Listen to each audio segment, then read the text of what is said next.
décomposition de la matière organique, minéralisation de l'azote et du carbone, production d'antibiotiques, de mucus. Les micro-organismes sont impliqués dans de multiples processus de transformation et de transport des composés et influencent également la circulation de l'eau dans le sol et la présence de communautés microbiennes bénéfiques comme de pathogènes. Ils sont donc la clé de voûte de la santé et de la fertilité des sols. Créer un milieu favorable pour l'implantation et le développement des micro-organismes apparaît donc nécessaire pour accompagner la croissance et le développement des plantes. Pour ce faire, une réflexion doit être menée autour des évolutions et des successions écologiques dans les sols, avec au cœur de cela le retour de la matière organique avec des composts de qualité, apportant fertilité, structure, micro-organismes et donc in fine la santé des plantes et des agroécosystèmes. Des méthodes techniquement et financièrement accessibles à tous pour recirculariser les flux existent, de la fourche à la fourchette et de la fourchette à la fourche. Plusieurs acteurs de l'agronomie, interrogés à l'occasion du plan Marval, plus de précisions sur l'événement et retransmission des conférences en commentaire, apportent leur éclairage sur les aspects scientifiques, techniques et politiques de la, voire des pratiques. Quels sont les ingrédients, les meilleurs ingrédients pour atteindre l'équilibre de la plante au point qu'elle n'est pas malade, naturellement elle n'est pas malade? Quels sont ces équilibres? Donc quels sont les produits, les techniques, l'agronomie? Et c'est comme ça que je suis arrivée en 2018 à rencontrer l'agroécologie.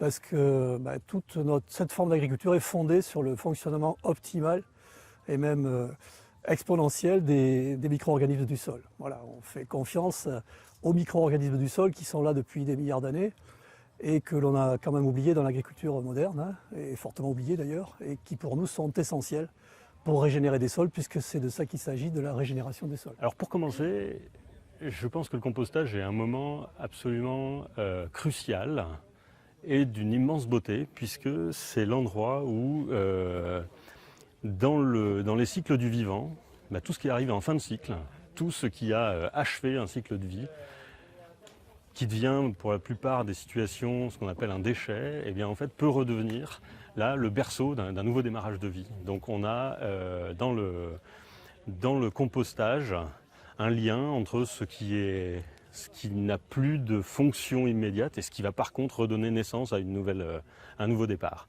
Ah voilà, alors les principes du compostage, moi je les assimile à ce que devrait être un fonctionnement normal de sol, c'est-à-dire une plante qui pousse, donc qui soit une plante annuelle, une plante vivace, donc qui pousse pendant un certain nombre d'années, ou un arbre, et qui restitue ses résidus au sol. Et ces résidus au sol, l'agriculture vers laquelle on veut aller, c'est une agriculture du recyclage, évidemment. Et du coup, ces résidus, ils vont être minéralisés, ils vont être décomposés par les bactéries et les champignons surtout, et les bactéries aussi, pour que les végétaux qui sont soit produits, soit à côté des végétaux de production, réintègrent les nutriments qui, eux, ne peuvent être justement utilisés que lorsqu'ils sont décomposés. Et donc ce cycle-là, qui est fondamental dans la vie, c'est le cycle de la vie et de la mort. Compostage, transformation de matière organique brute en matière organique plus élaborée. Est-ce qu'il faut parler de l'opinion qu'on peut avoir sur le compostage? C'est comme pour pas mal de choses, c'est le moins souvent possible et aussi souvent que nécessaire, avec selon moi l'angle de vue que le compostage il est indispensable pour l'assainissement des denrées sur le plan sanitaire justement. Voilà. Et autant que possible, d'utiliser plutôt de la matière brute, riche en énergie pour nourrir les sols. Et là-dedans, qu'est-ce qu'on a fait pendant des dizaines d'années? C'est qu'on a décarboné les sols. Et l'utilisation des composts, effectivement de matière organique morte, qui est une partie effectivement du cycle de la matière organique, ça va nous aider à repartir très très rapidement sur des formes de sol beaucoup plus fonctionnelles, puisqu'on va remonter les taux de matière organique que l'on appelle stables, c'est-à-dire celles qui forment la structure des sols, grâce à ces composts exogènes. Donc, parce qu'on a passé des années, il faut le dire, à l'enlever des sols mécaniquement, artificiellement. Donc il faut bien, à un moment donné, le réintégrer dans les sols et les composts vont nous servir à ça. Donc le compostage, c'est quelque chose qui est intéressant. Ça permet quand même de valoriser et d'améliorer la disponibilité des éléments. Donc je pense qu'il y a aussi tout un pool d'oligo-éléments qui peuvent être intéressants dans la perspective d'améliorer la santé des plantes et d'accompagner au mieux la santé du végétal et la santé des sols pour aider à la régénération des sols. Une question de caractérisation de la matière organique. Il n'y a pas de mauvaise matière organique et chaque matière organique peut être mal utilisée. Et donc, dès lors qu'on parle de compostage, c'est qu'on change complètement le statut du produit qu'on apporte au sol. Voilà, le compostage, pour nous, le compostage, c'est une culture de micro-organismes. On a développé des populations microbiennes qui permettent ensuite d'être ensemencées dans le sol à partir de matériaux. Les biodéchets alimentaires, ça a une vocation économique intéressante. Je dirais la difficulté pour nous, c'est de pouvoir sélectionner les matériaux pour obtenir des composts de haute qualité. Et avec ça, on amène des inoculums extrêmement variés qui sont une base de santé.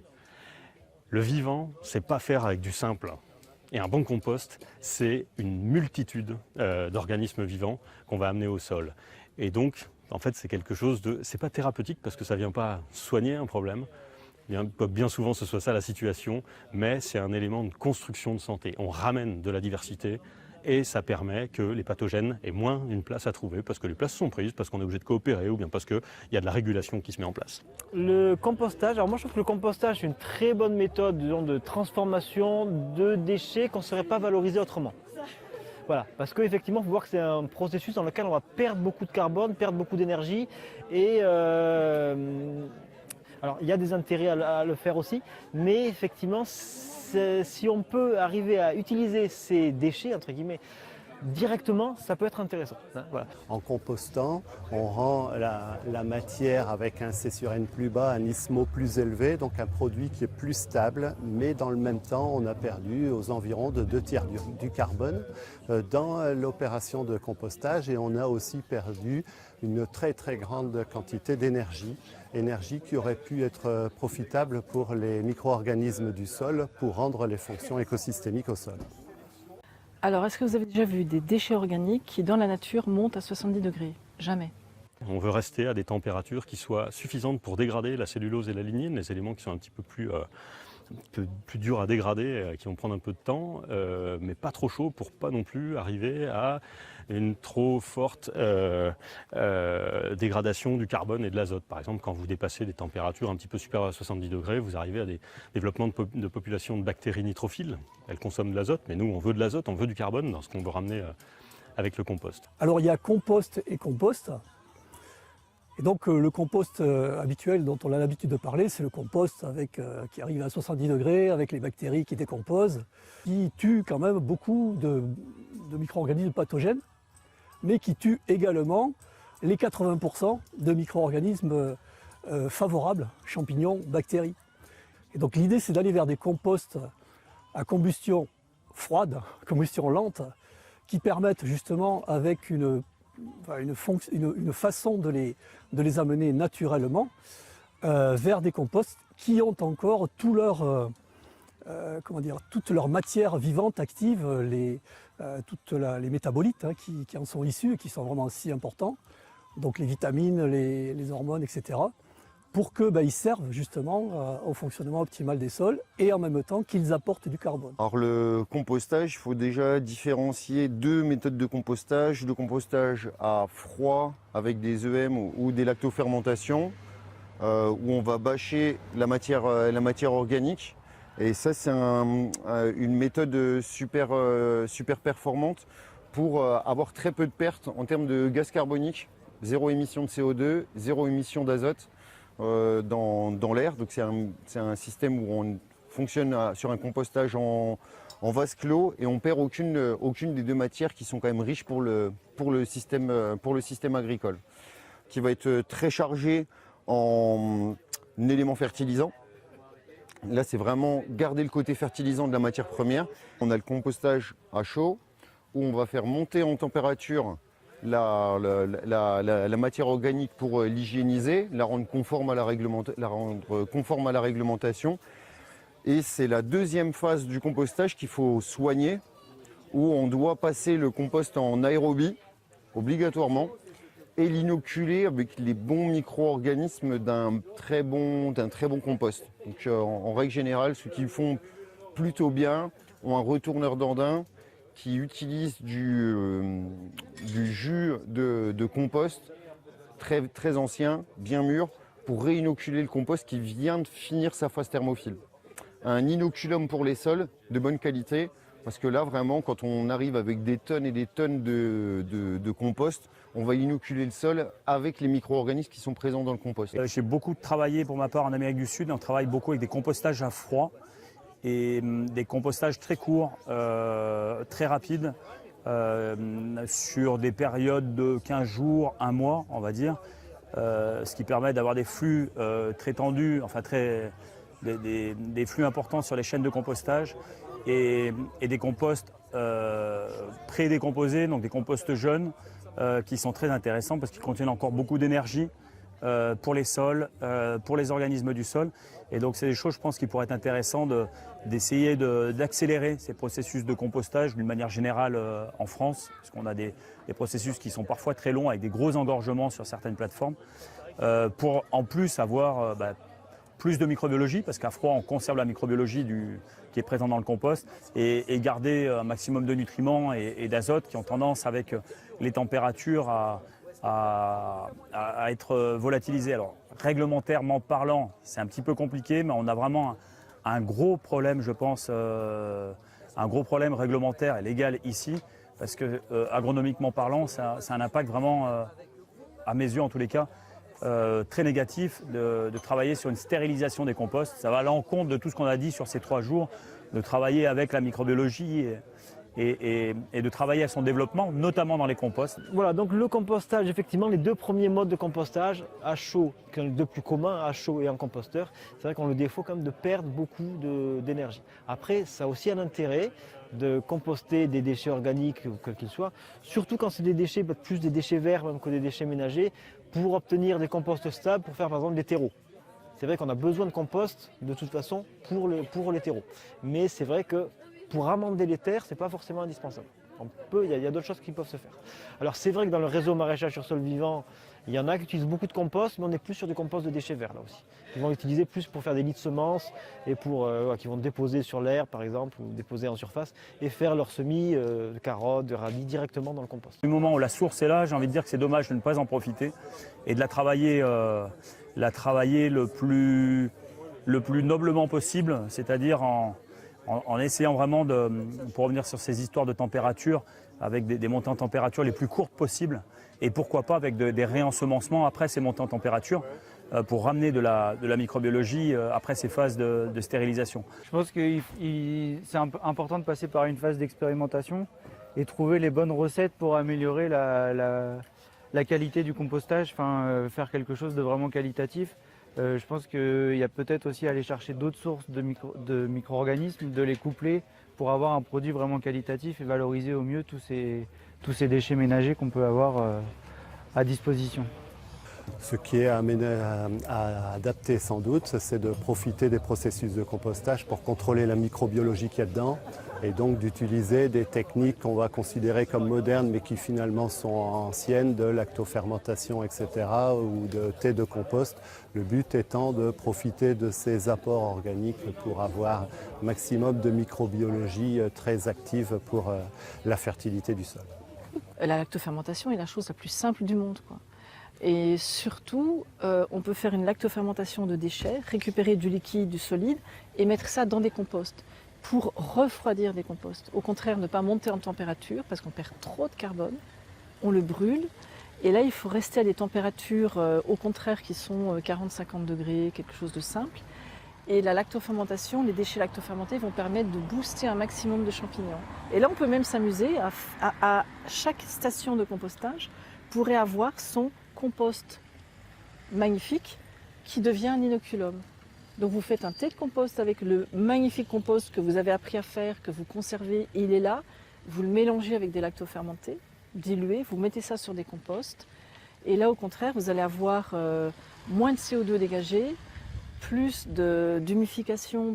Je suis un petit peu contre l'humification à outrance de tous ces déchets verts parce que une fois qu'on en a besoin dans l'agriculture, on ne doit pas prendre des matières brûlées. C'est pas possible. Il existe aussi une possibilité de faire un bokashi, de faire un compost à froid avec du fumier, des déchets verts, des déchets organiques, des farines. Ça s'appelle Walterwitt, c'est un compost à froid qui est un peu comme un ensilage. Et déjà, il y a des publications. Mais il y a des publications là-dessus, des trucs, je peux vous les fournir, je peux les fournir aux collectivités. Il y a des choses incroyables. Donc je pense que le carbone, on se trompe en le brûlant, même dans un compost. On se trompe complètement. Et on peut avoir, avec ces ingrédients-là, des effets de rétention du carbone dans les sols beaucoup plus importants. Voilà. C'est tout. Oui, on pense que c'est possible, mais il faut suivre certaines règles, il faut suivre certains protocoles. Et c'est peut-être pas encore adapté à la quantité de déchets alimentaires qu'on a, mais c'est possible. Pour les biodéchets, on peut passer justement sur la phase de lactofermentation, parce que là c'est vraiment des choses très riches. Idéalement, ce serait sur soit un compostage à froid, soit trouver des endroits pour pouvoir les mettre dans des cuves ou dans des systèmes clos pour pouvoir justement faire ce compostage à froid, cette lactofermentation des biodéchets. Alors, c'est quelque chose qui est très intéressant parce qu'on a des gros volumes en jeu avec des matières qui sont souvent très riches en éléments fertilisants et notamment en minéraux, parce qu'on a affaire à des déchets de fruits, des déchets alimentaires, donc ils sont très concentrés en nutriments. Donc ça peut faire des très bons composts. Le surcompostage, ce serait pour nous, dans les mises en qualité de compost qu'on réalise, ce serait déjà un premier compostage en bac comme il se fait dans les villes. Ça permet d'avoir une première décomposition des matières. Mais le deuxième compostage qui est intéressant, c'est d'apporter toute cette masse en même temps dans un compostage qui permettra ensuite de supprimer les pathogènes, que ça devienne un composé organique utilisable en agronomie. Donc il faut récupérer au niveau des collectivités, bien séparer ce qui contient du sucre, ce qui n'en contient pas. Ça peut se faire au niveau des cantines par exemple, évidemment.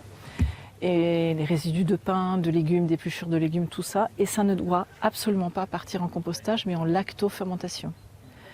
Et chaque station de compostage doit bien séparer les deux grands types de métabolisme. Je transforme du déchet vert et je transforme des déchets de l'agroalimentaire, des déchets des maraîchers ou des déchets des cantines. Parce que dès qu'il y a du sucre, il faut faire la lactofermentation. C'est le seul type de métabolisme qui va me permettre de conserver tout ce qui est dans le légume sans perte de CO2, en récupérant toutes ces vitamines, tous ces micro-organismes bénéfiques. Il n'y a aucun risque de contamination, aucun risque de quoi que ce soit. Et quand on met ça ensuite avec l'usage de compost ou ensuite dans des sols vivants ou qu'on veut revitaliser, on a d'excellents résultats. Faire attention quand même à la taille de la plateforme. Parce que plus la plateforme est grosse, plus elle va desservir un grand territoire et donc plus il va falloir de camions pour amener les matières premières sur la plateforme de compostage. Donc avoir une réflexion sur la taille de la plateforme, voilà. S'il y en a une par commune, c'est nickel. S'il y en a une par département, c'est bof, quoi. Pour ce qui est du roulement, on va dire, sur les plateformes, pour accélérer la fabrication de ces composts, c'est des retournements réguliers, très réguliers, une humidification, une humidité qui soit optimale, donc des composts qui restent humides, avec des retournements le plus réguliers possible pour que la décomposition se fasse le plus vite possible et que l'énergie qui est présente dans ce compost soit la plus rapidement consommée possible, de la meilleure des manières possibles pour de la décomposition. Et du coup avoir des produits qui en, on va dire 15 jours, un mois, puissent sortir des plateformes. De décorréler les matières organiques de là où elles vont être utilisées, on perd pas mal de fonctions quand même. On perd les fonctions de paillage qui peuvent être importantes pour conserver l'humidité des sols. Et puis après, il y a les aspects, je vais très vite, mais il y a aussi des aspects qualitatifs où dans les composts, en fait, chaque façon d'organiser chaque process de compostage, par la taille, la dimension du tas, les opérations que l'on va faire, on va orienter, sélectionner un certain type de flore. Et du coup, moi, alors je fais un peu de compost, mais j'essaie de faire des composts très qualitatifs où on va pouvoir avoir des spectres très larges au niveau biologique pour réinoculer les sols. Quand on fait un rééquilibrage du sol et de la plante, on s'adresse à des microbiomes. Donc si vous faites des composts et des lactofermentés, vous faites des microbiomes. Vous ne traitez pas du déchet. Donc profitez-en pour faire le meilleur produit du monde et pour l'utiliser le mieux possible. Donc il y a une science à acquérir qui est un peu nouvelle, mais c'est la science de tous les microbiomes et comment on les gère et comment on les dirige et comment on fait. Et surtout en agriculture, les choses à ne pas faire pour les détruire. Il y a des composts qui sont comme ça, laissés en tas et qui vont avoir une mauvaise odeur. C'est des composts dans lesquels il y a eu des réactions qui ne sont pas celles qu'on souhaite avoir dans le sol. Donc on va inoculer le sol aussi avec des micro-organismes qui ne sont pas optimales pour développer les plantes. Des substances qu'on va pouvoir utiliser à des quantités assez faibles, de simplement quelques tonnes par hectare, pas forcément tous les ans, selon ce qu'on cultive. C'est bien sûr, il faut regarder un petit peu les besoins des cultures, mais l'idée pour moi d'un bon compost, c'est d'amener une diversité phénoménale de vivants, de micro-organismes, de plus gros organismes. Il y a plein de choses dans un compost. Donc on a des indicateurs qui sont précis pour juger de ça. C'est ce qu'on appelle les rapports carbone sur azote. Donc ces rapports-là sont des rapports qui sont des constantes de la vie et donc qui conditionnent la plus ou moins bonne santé de ces composts, enfin la plus ou moins bonne qualité de ces composts. Et donc il faut se fonder sur ça pour que ces composts-là, une fois qu'ils sont décomposés, correspondent aux constantes de césurène et d'autres des micro-organismes du sol. Voilà. Ce que je peux dire simplement, c'est qu'il ne faut jamais oublier que dans ces formes de compost-là qui sont remis au sol après un compostage à froid plutôt, il ne faut jamais oublier qu'ils vont être recyclés, remis dans le circuit par les bactéries et les champignons. Mais effectivement, il faut faire très attention au rapport carbone-azote, mais bon, ça on le fait. Ils savent le faire, je pense, sur les plateformes.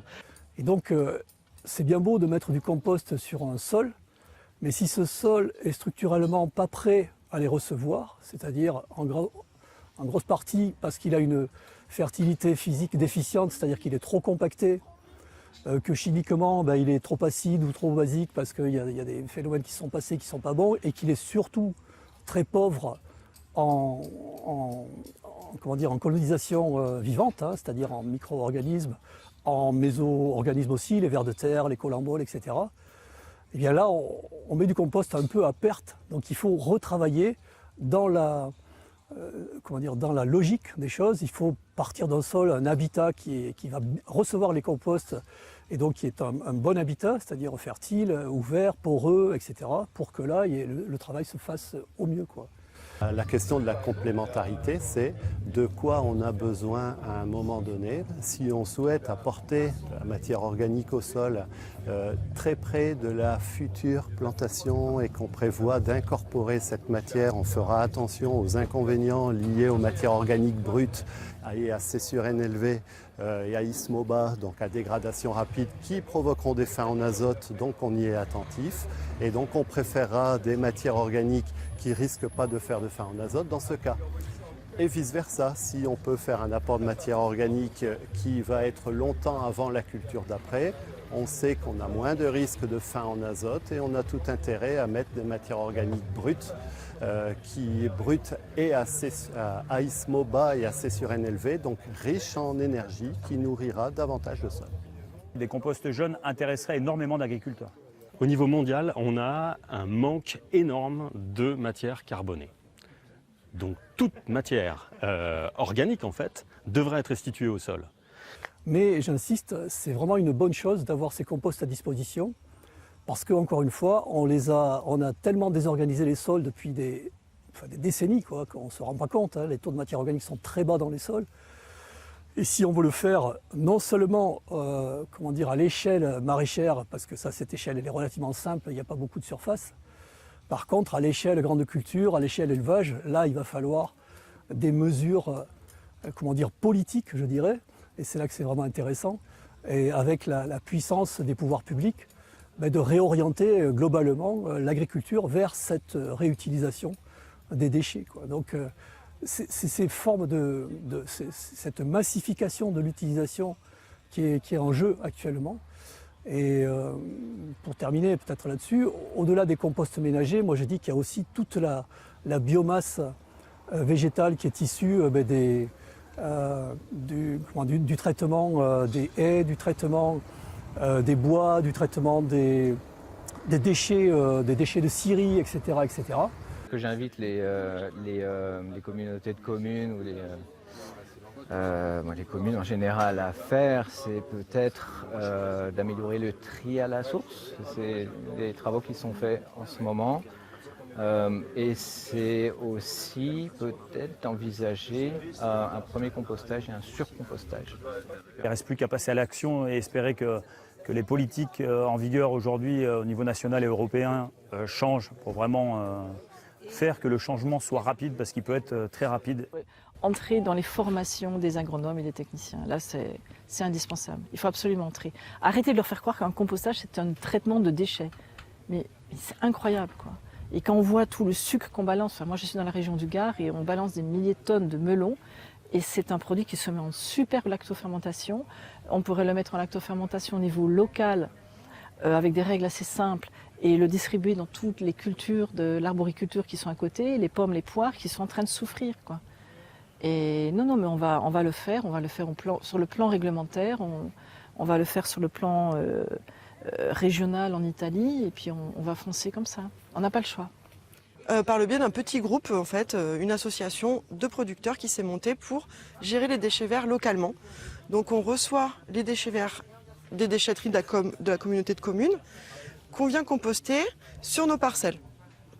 Donc on a réussi à avoir, grâce aux premiers membres de cette association, un partenariat privilégié où la commune, en fait, la Comcom, va nous donner une petite subvention, ce qu'elle pourrait dépenser pour gérer en fait cette matière à éliminer,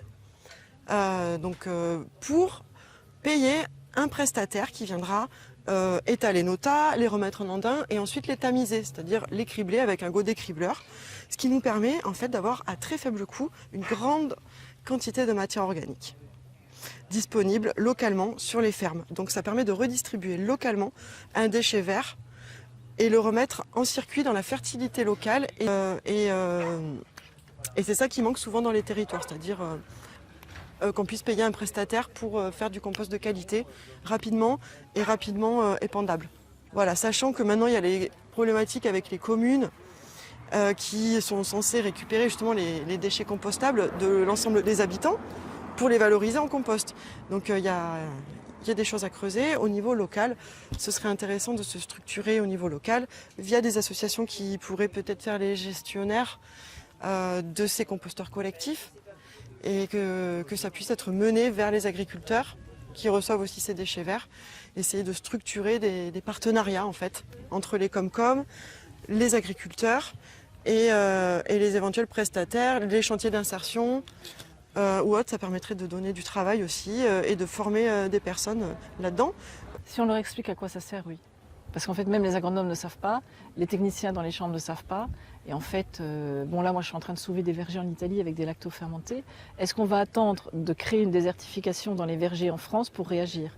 Donc déjà, il y a des filières qui sont en détresse. Je dis à tout le monde, il y a un réseau derrière moi. Donc on travaille en réseau et c'est important. Et ce réseau, on en a tous besoin. Parce qu'on ne se rend pas compte à quel point c'est important. Et avoir en tête que les taux de matière organique, il faut qu'ils passent les 3, 4, 5%. Pour les connaisseurs, ils verront ce que ça veut dire, puisque actuellement on est à 2% malheureusement en France en moyenne, quoi. L'avenir de notre monde agricole, et on se rend compte qu'il y a, il y a énormément d'idées, il y a énormément de possibilités, et il ne reste plus qu'à passer à l'action et espérer que les politiques en vigueur aujourd'hui au niveau national et européen changent pour vraiment faire que le changement soit rapide, parce qu'il peut être très rapide et très bénéfique pour tout le monde. Donc il va falloir s'habituer au succès, s'habituer à la luxuriance dans l'agriculture, s'habituer à des sols vivants et à résoudre des tas de problèmes qu'on ne pensait même pas que ça pouvait exister et qu'on pouvait les résoudre. Vraiment dire aux gens qui ne l'ont pas encore compris qu'il est temps qu'ils s'ouvrent un petit peu les oreilles.